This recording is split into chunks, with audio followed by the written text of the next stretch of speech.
Another way to make your workflow more efficient is focus palettes.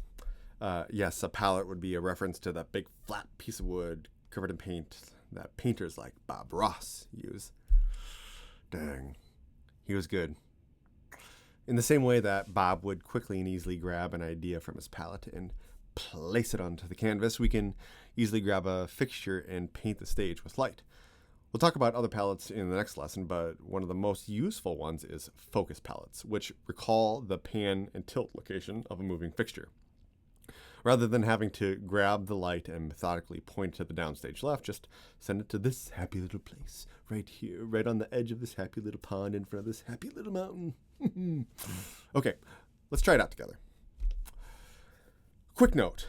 Of course, focus palettes only work with lights that have pan and tilt functionality. Therefore, in our worksheet, that limits us to groups 51, group 61, and group 601.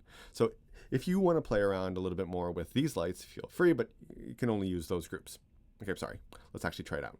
All right, let's turn group 51 and group 61 at full. You'll see immediately that these lights are all pointing straight down in their home position. But what if we wanted to have a dramatic look for a person in the center of the stage? Okay, I'm going to switch over to my magic sheet. Here on the very last page, you'll notice that I've created a reference for myself to help me remember which focus palette is which. So in this case, we would want to use focus palette 5, FP5. But don't do it yet. I want to show you something really kind of important about palettes.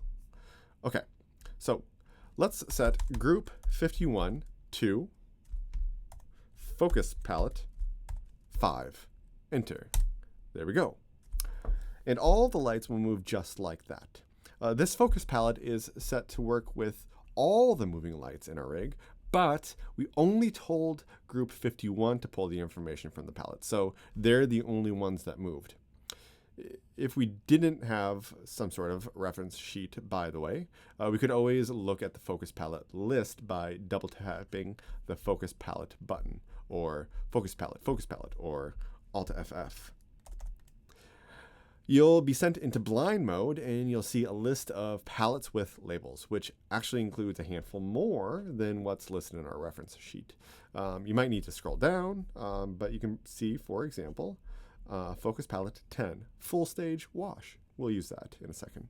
Okay, so let's click on blind to return to live mode. And let's set group 51 and group 61 to focus palette 10. Actually, hold on. Quick note.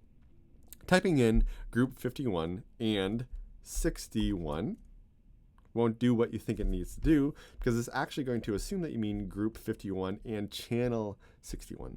So what you actually need to do is type in group 51 and group 61. Okay, anyway, so let's set group 51 and 61 to focus palette 10. And you'll see a nice orderly wash system, but there's one light that's a little off. We'll fix that in a second to help illustrate a really important part of palettes. For now, let's record this as Q1. So I'm going to hit record Q1, enter. All right, now we're in a queue. Since palettes are new, here's something helpful to note. If you're to look at the channels in the live table display, you'll see that their pan and focus values have adopted the name of the focus palette. And if you're to move a light around, so I'm going to grab here maybe 51 and go, ooh, it now adopts the numbers instead of the name. This is important. Why? Well, let me tell you, youngling. Focus palettes are simply a reference. A queue doesn't store the palette's values. It simply points to the focus palette.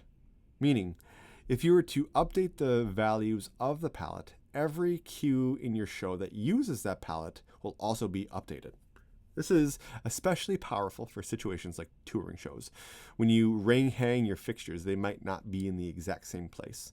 Similarly, just slightly different,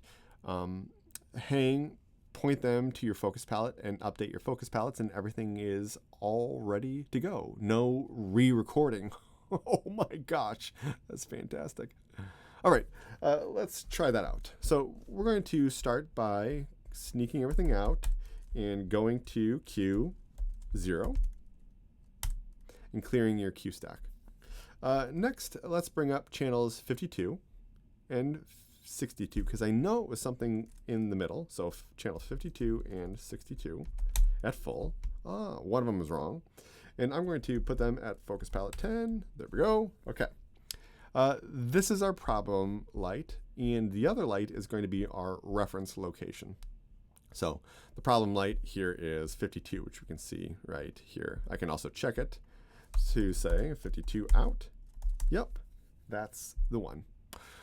Okay, we are going to now pan and tilt this light until it matches the other one. And we could use augmented too, but I'm just going to use pan and tilt. Bum, bum, bum, bum, bum, bum, bum, bum, bum, bum, bum. Okay, now everything's fixed. So let us take channel 52 and update focus palette 10. So I'm going to say channel 52, update, option F, focus palette 10, enter. Okay, so now we've just fixed the focus palette. So let's test it out.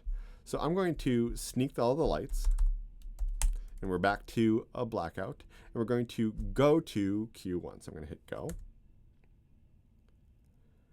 Since Q1 points or reference the focus palette, now channel 52 has implemented your fix and everything looks happy. What's that you just said? How do you actually create a focus palette? Oh, I'm so glad you asked. Recording a focus palette is really quite easy. Okay, let's try this. Let's take group 51 and let's focus all of the lights in the down stage left port of the stage. So long click and augmented. So all in this down stage left. And let's take group 61 and let's focus all of them into the downstage right portion. Okay, we can now record this as focus palette 21. And I'm going to give it a label of side stages and press enter. It's that simple. And you'll even notice now that the live table display has adopted the name that you just gave your focus palette. How neat is that?